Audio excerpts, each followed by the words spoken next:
新婚夜婆婆在门口偷听。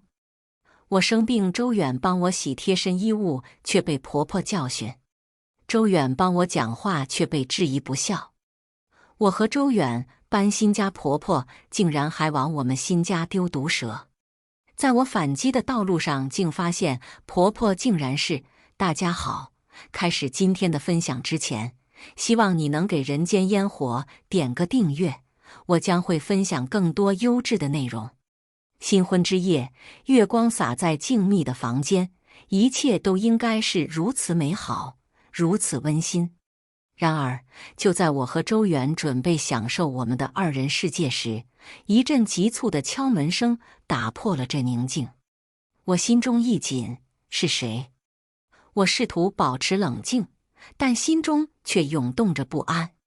周远也是一脸疑惑，他走向门口，轻轻打开门，一个熟悉的身影出现在门口，是婆婆。妈，这么晚了，你怎么来了？周远的声音中透露出一丝惊讶。婆婆没有回答，她的目光直直地盯着我，眼中闪烁着严厉的光芒。你以后也算我们家的一份子了，以后就接替我，你得好好照顾我儿子，他从没做过家务，这些事情以后你都得做。她的声音刺耳，每个字都像是一把利刃刺入我的心中。我努力稳住自己的情绪，轻声回应道：我们会一起分担家务的。然而，婆婆似乎并不满足，她的眼神变得更加严厉。不行，你别想让我儿子变成你的奴隶。她的声音提高了几分，每个字都充满了警告。我和周远对视一眼，都看到了对方眼中的无奈。这本应该是我们的甜蜜时光，却被这突如其来的访客打破。我努力压抑住心中的怒火，尽量保持礼貌。我们会一起生活，一起分担。我尽量让自己的声音听起来平静。婆婆却似乎并不打算离开，她环顾着房间，眼中闪过一丝不满。这房间怎么这么乱？你怎么做家务的？她的声音中充满了责备。我深吸一口气，努力保持冷静。我们刚刚搬进来，还没来得及整理，我尽量让自己的声音不露痕迹。周远此时也插话道：妈，我们会一起整理的，今天是我们的新婚之夜，能不能……然而，她的话还没说完，婆婆就打断了她。新婚之夜？你们以为这是什么？可以随便乱来？你得记住，你是我带大的，你就得听我的。她的声音越来越大，几乎震得整个房间都在颤抖。这一刻，我真的忍无可忍了。这本是我们的幸福时光，却被她一再打扰，一再破坏。我深吸一口气，准备开口，然而周远却先一步拉住了我的手，他的眼中充满了哀求。我咬了咬牙，最终没有说出心中的怒火。我知道，这一切都只是刚刚开始。自那个不愉快的夜晚后，婆婆的行为变得越来越过分。每当我周远为我倒水、拿东西，或是准备一些夜宵时，她总会找机会数落我，声称这些都是女人应该做的事情。她的眼中，我周远是她从小抚养长大的，她从未为别人服务过，这些活都是应该女人干的。她愤愤不平地说，每个字都透露出深深的不满。有一次，我得了重感冒，整个人无精打采，几乎连动都不想动。周远看着我难受的样子，主动帮我洗了一些贴身衣物。然而，这一幕却被婆婆看到了。她立即冲进卧室，对我大喊大叫：男人洗女人的衣物会影响运气。她的嗓音极大，跟新婚之夜那天一样。我和周远都被她的行为惊呆了。周远终于忍无可忍，与婆婆大吵了一架。妈，你为什么总是这样？我们是夫妻，我为什么不能照顾她？她的声音中充满了愤怒和无奈。婆婆却毫不退让。你是我养大的，你就得听我的话，你不能这样对我。她的声音中充满了指责。这一次的争吵比以往任何一次都更加激烈。最终，我和周远决定搬出去住。我们找了一个小公寓，开始了我们的新生活。虽然生活并不富裕，但至少我们能够享受到真正的二人世界，不再受到婆婆的干扰和指责。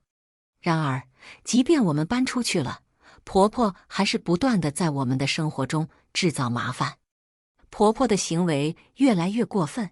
那天，她直接来到了我的公司，我猝不及防，甚至还没来得及把她拉出去。她的声音尖锐而刺耳，她当着所有人的面，不顾一切地大声辱骂我。我的同事们都目瞪口呆地看着这一切。你这个无耻的女人！她怒吼着，你以为你能够控制我的儿子，让他成为你的奴隶吗？你错了。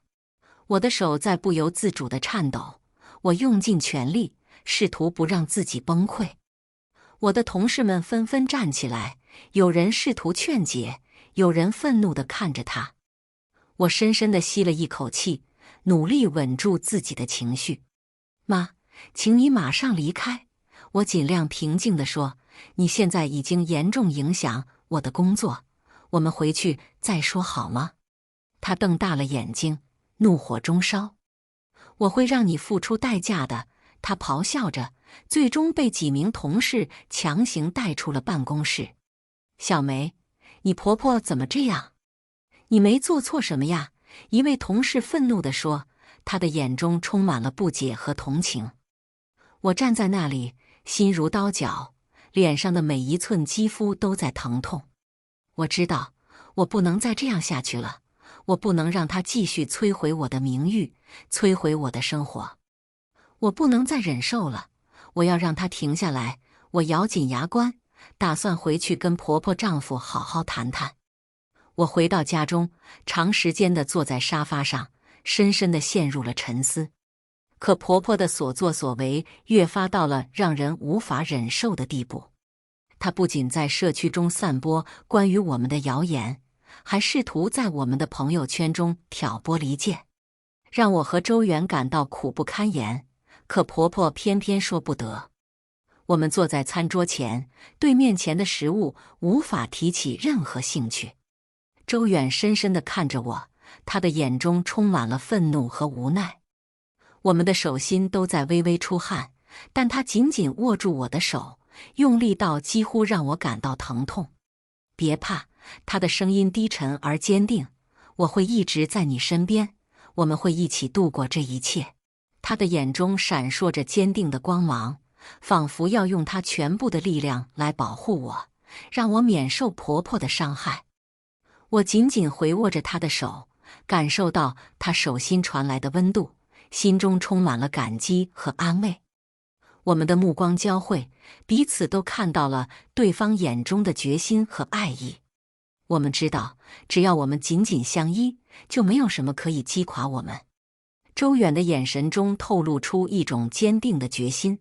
他说，我不会让他继续这样无法无天。我会和你一起坚强地面对这些，再忍忍。那天谈完话后，一切都看似风平浪静，婆婆好像消停了会。直到我打开家门的那一刹那，一股强烈的恐慌和愤怒席卷而来。我的眼前出现了一条蜿蜒着的毒蛇，让我的心跳瞬间加速。我退后几步，心中的恐惧如同巨浪一般涌来。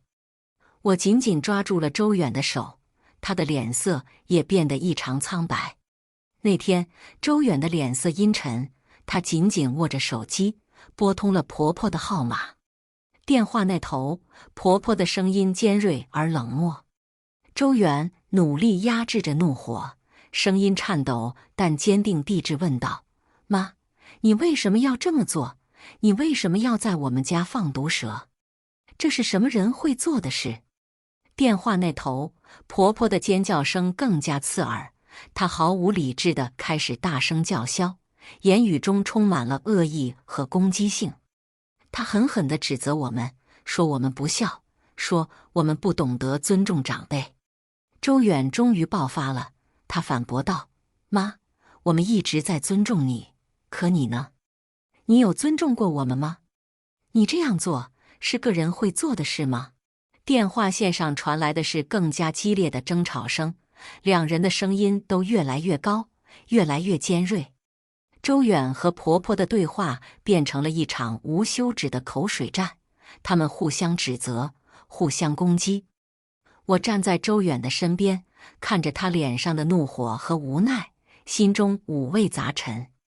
电话被砰的一声挂断后，周远的脸色更加阴沉，他迅速拨打了消防电话，请求他们来处理毒蛇。不久，消防员带着专业的工具赶到了我们家。消防员一边忙着捕蛇，一边疑惑地问道：“这里又不靠山，怎么会突然出现毒蛇？”周远和我对视一眼，都觉得无法启齿。难道要告诉他们这蛇是我婆婆放的？这样的真相太过荒谬，太过难以置信。消防员最终成功地捕获了蛇，并带走了。他们离开后，周远和我彼此凝视。婆婆这么做，无疑挑战我们的底线。我们不能再这样下去了，我们必须采取行动，让婆婆知道她的行为是多么的错误和可怕。周远紧握着我的手，仿佛下定了决心。我们不能再让妈再这样为所欲为了，我们要让她知道，她的行为是不会得到任何人的原谅的。我深深地点了点头，我们要让她停下这一切，我们要保护我们的家，我们的未来。我们决定采取行动后，选择了一个婆婆不在家的时机，潜入她的房间，希望能找到一些对我们有利的证据。我们翻遍了每一个角落，每一本书，每一个抽屉，最终我们发现了一些令人震惊的资料，揭示了婆婆年轻时的一些不光彩事迹。她竟然卷入了一场大型的非法集资，并且涉及人口贩卖。这一切让我和周远都愣住了。我看着她，她的脸色苍白，震惊地坐在地上。怎么会？怎么会？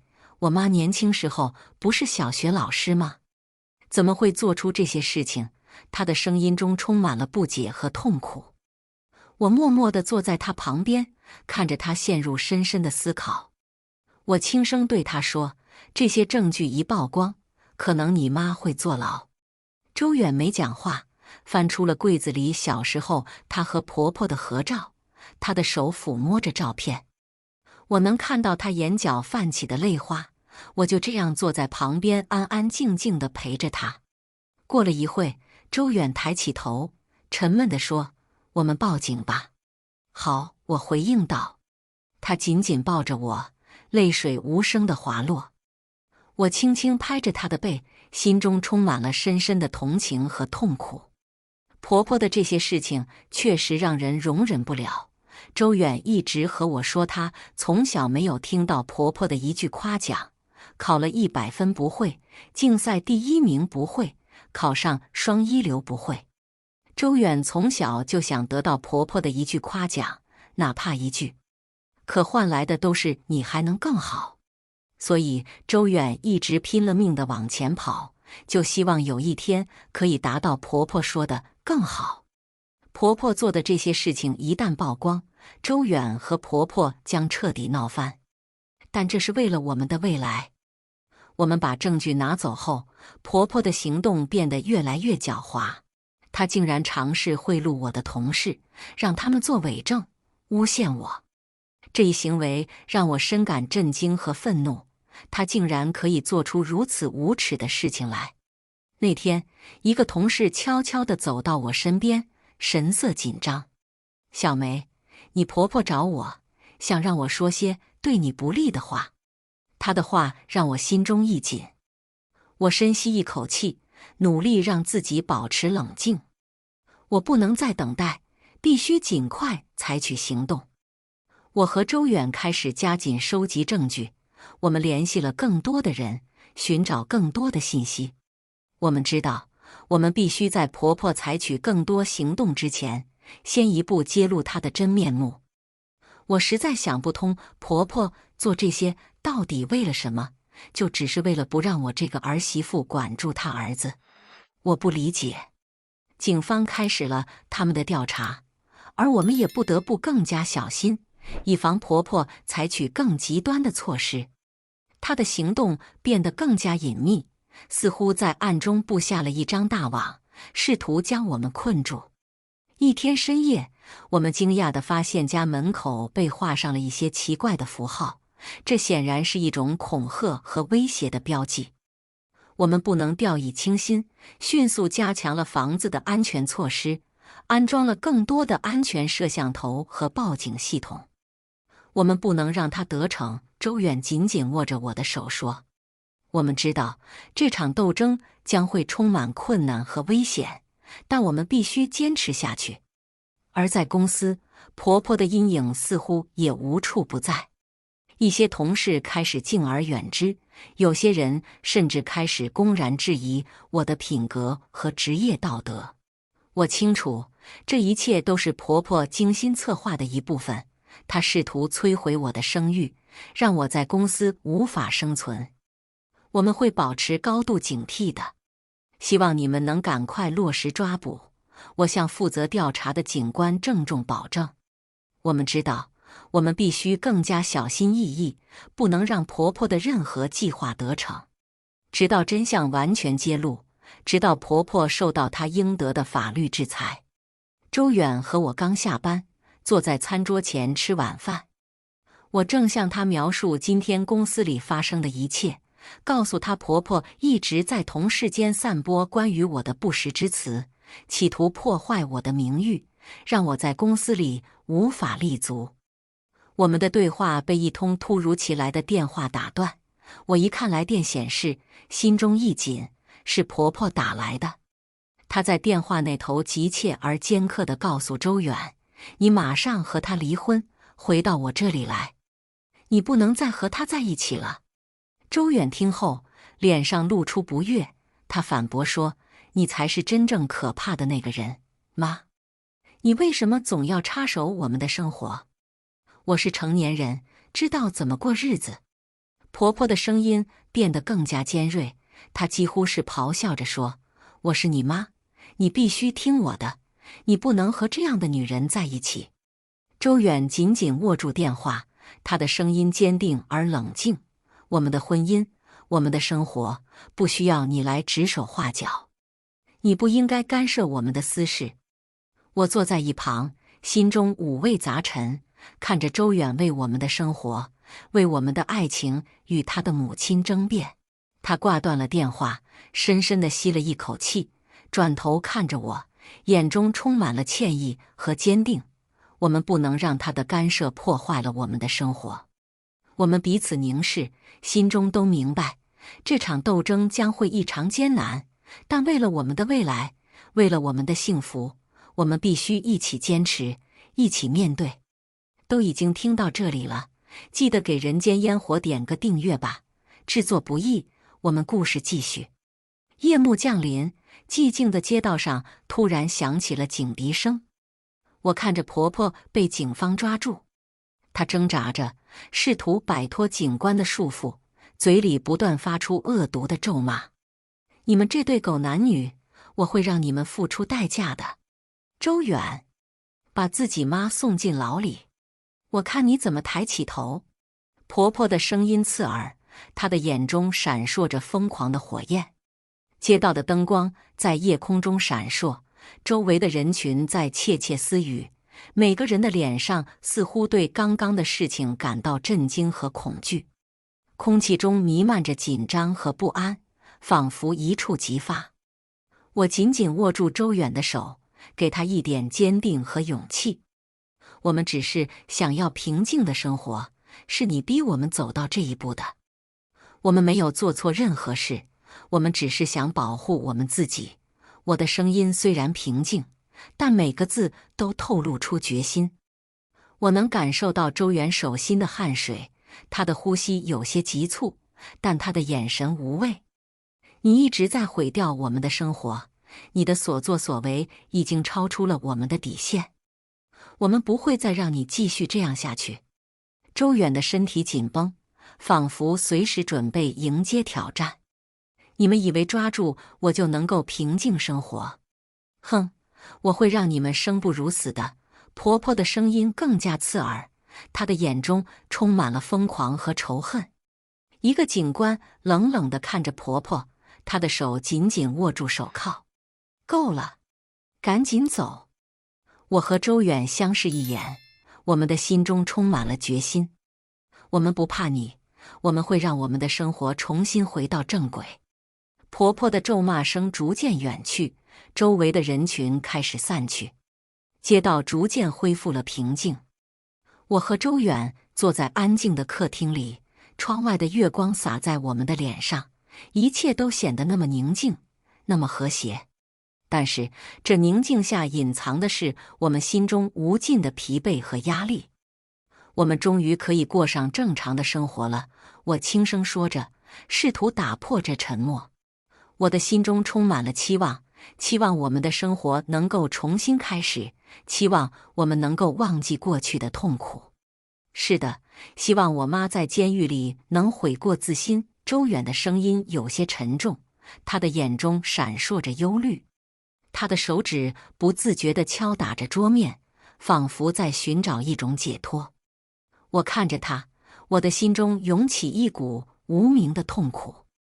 我们经历了这么多，我们应该更加团结，更加相爱。我们不能让过去的事情影响我们。他深吸一口气，对不起，小梅，我妈的事情给你带来困扰，我替她给你道歉。我紧紧握住她的手，我的眼中充满了泪水。不怪你，你的态度已经让我懂了，我爱你，周远。他看着我，他的眼中也充满了泪水。我也爱你，谢谢你的理解。我们相拥而泣，我们的心紧紧相连。我和周远紧张地坐在电视机前，目睹着婆婆一直以来隐藏的秘密一一被揭露。屏幕上，婆婆冷酷无情的面孔映入眼帘，她的一切罪行都被一一呈现。婆婆在做小学老师时就已经参与贩卖未成年人口，她先用甜言蜜语俘获家长和孩子的喜欢，然后再开始行动。一段时间过后，她就会换一个地方，换一所学校任职，以避开追查。在不做老师后，她更是开始进行非法集资、洗钱等一系列经济犯罪。屏幕上，记者们热议着这些令人震惊的事实，很多人对此不解，更对婆婆的行为感到愤怒。这些秘密真是令人震惊。一位记者不解地问：一个小学老师，一个母亲，怎会做出这样的事情来？听说她也有孩子，这更令人震惊。一个母亲怎会做出这样的事情来？另一位记者愤怒地补充。我紧紧握住周远的手，我的声音带着一丝哽咽。你没有错，这一切都不是你的错，别自责。周远紧紧地搂着我，他的眼中也闪烁着泪光。我一直以为他是个好母亲，我一直都在努力成为他心目中的好儿子。他的声音中充满了痛苦和自责。我们相互依偎，共同面对这突如其来的打击。我们知道，这一切都是婆婆的罪行，她的罪恶终将得到应有的惩罚。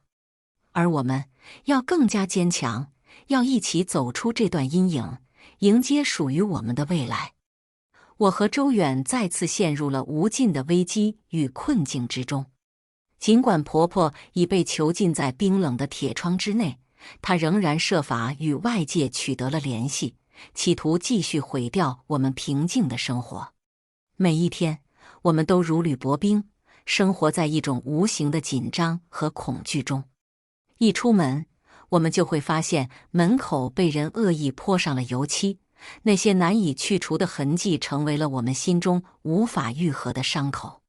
每次上下班，我们都会感到一双无形的眼睛紧紧盯着我们，那种被跟踪的感觉让我们的心情变得异常沉重。你觉得今天有人跟着我们吗？周远紧张地看着后视镜，声音中透露出一丝不安。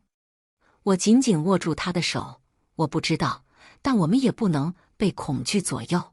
当我们以为一切都会好转时，又收到一封恐吓信，信中都是恶毒的诅咒和威胁。我们知道，这一切的罪魁祸首都是婆婆。再这样下去，我们得疯！周远愤怒地撕碎了那封恐吓信，他的眼中闪烁着决然。我们决定加强安全防范，安装了更多的监控设备，同时也报了警。周远和我手挽手，一同走进了热闹非凡的宴会现场。原本宴会上的氛围欢快无比，笑声和交谈声此起彼伏，直到一大段文字突然出现在宴会的大屏幕上。周远这个不孝儿，竟将自己的亲生母亲送进了监狱。会场在一瞬间变得死一般的寂静，所有的目光都转向了我们，期待着我们对此解释。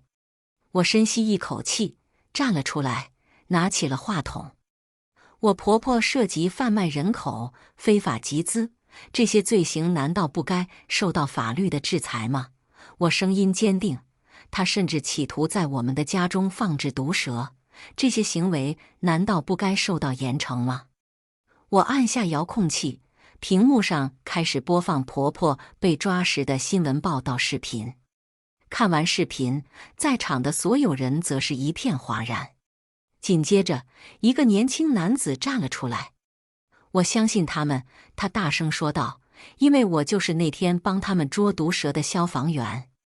他们的家附近根本没有山，按常理是不可能出现那么大一条毒蛇的。会场再次陷入了一片寂静，但这次人们的眼中流露出对我们的同情。周远紧紧握住我的手，我们一同面对着这些怀疑我们的人群，心中充满了一种被理解和支持的温暖。宴会在欢声笑语中终于结束了。周远和我手挽着手，一同走回了我们温馨的家。一走进门，他就情不自禁地紧紧抱住了我，眼中含着泪光，声音带着一丝颤抖地说道：“谢谢你，谢谢你说的那些话。”我轻轻地推开他，手轻轻放在了肚子上，“小心点，会挤到孩子的。”我低声说道。他猛地放开我，眼中充满了惊喜和不解。你说什么？我微笑着，轻轻点了点头。我怀孕了。他的眼中涌出了泪水，激动得几乎无法言语。他连忙扶我坐到沙发上，开始激动地讨论起孩子出生后的各种计划。我们要给他最好的一切，要让他健康快乐地成长。我轻轻笑着打断他：“你这是着急什么呢？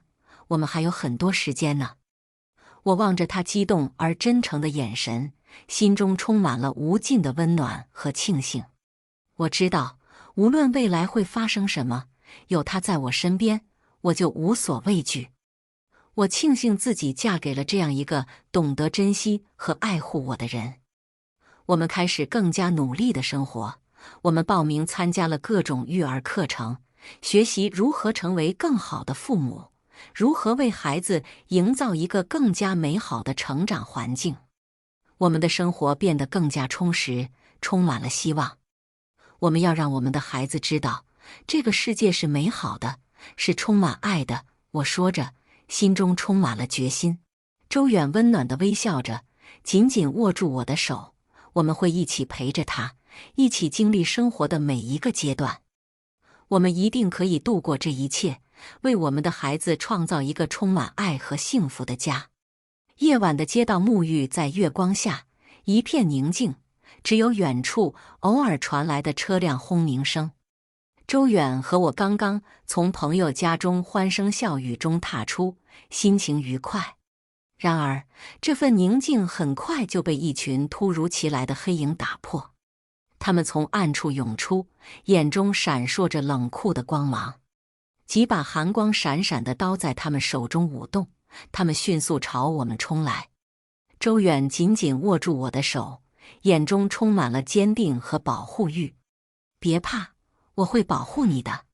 就在这危急的一刻，警车的灯光划破了夜的寂静，警方迅速围住了我们。他们迅速制服了那群黑影，确保了我们的安全。一位警官走到我们面前，自从你们上次报警以来，我们就一直暗中保护着你们。今天这些人终于露出了狐狸尾巴。放心，你婆婆这回可要加刑了。我紧紧抱住周远，心中五味杂陈。我们彼此凝视，事情总算可以解决了。我们回到家中，彼此紧紧相拥。周远轻轻摸着我的头说：“这回他是真的要在监狱里待一辈子了。”我轻声问他：“你后悔吗？”他深深地看着我：“曾经后悔过，现在并不，我甚至觉得还不够。”我们知道，这场斗争虽然艰难，但我们会一起面对，一起战胜这一切。我们的生活会重新找回宁静和幸福。周远和我终于从婆婆的阴影中走了出来。警方加强了对她的看管，我们听说她现在被单独关押。我们决定去婆婆的老房子整理一下东西，并准备将房子出售。房子里充满了尘土和陈年的气息，我们一边清理一边默默地思考着未来。在整理过程中，一份旧化验单突然出现在我们眼前，上面写着婆婆无法生育的诊断结果。我们愣住了，无法相信眼前的一切。这意味着周远并不是婆婆的亲生儿子，甚至有可能是被拐来的。周远的脸色一下子变得苍白，他无法相信这一切，一下瘫坐在地上，眼中充满了震惊和不解。这怎么可能？我走到他的身边，轻轻地抚摸着他的背，尽我所能给予他安慰。我们一直被他欺骗，她根本就不是你的母亲。周远抬起头，眼中闪烁着泪光和坚定。所以他从未真正夸过我，因为我对他来说，从未是他的儿子。他从未真正成为一位母亲。我不能相信，我一直把她当作母亲，她却一直在利用我。周远的脸色苍白，他的手在微微颤抖。我们紧紧相拥，心中充满了疑惑和决心。我和周远坐在客厅的沙发上，手中紧握着那份化验单。我看着她日渐消瘦的脸庞，决定带她去监狱面对婆婆，寻求一些解答。婆婆的容颜已经被岁月和痛苦严重侵蚀，她看上去老了很多。我们走进访问室，婆婆坐在对面，她的眼中充满了疲惫和怨恨。周远几乎没有坐稳，就急切地问道：“我是该叫你妈，还是该叫你人贩子？”婆婆的脸上露出一丝冷笑：“看来你都知道了。”周远的声音带着颤抖：“我亲生父母在哪里？”婆婆的眼中闪过一丝狠辣：“你那所谓的妈，不过是个下贱的女人，勾了我老公，还怀上了他的孩子。她居然敢生下你，我本可以一手掐死你们母子，可你命大，活了下来。你妈死了，你得替她赔罪。凭什么她能怀孕，我不能？”周远和婆婆的争执愈发激烈，我看着他们，心中五味杂陈。我拿出录音笔，对周远说：“差不多了。”婆婆的脸上露出惊恐的表情：“你们居然要陷害我！”我冷冷地看着她：“这不是陷害，这是证据。”周远的眼中充满了泪水和愤怒，而婆婆则是满脸的恐慌和怨恨。我们离开了那个充满阴冷气息的地方。我将所有的证据一一整理，递交给了警方。这些证据足以证明婆婆不仅涉及多项重罪，还涉嫌杀人。经过法律的严格审判，她被判处死刑。听到这个消息时，我和周远的心中都杂糅着复杂的情绪。我们的世界终于恢复了宁静，周远也为他亲生母亲复仇。不久后，我们迎来了我们的孩子。当我和周远一同凝视着这个新生的小生命时，我们的心中充满了希望和爱。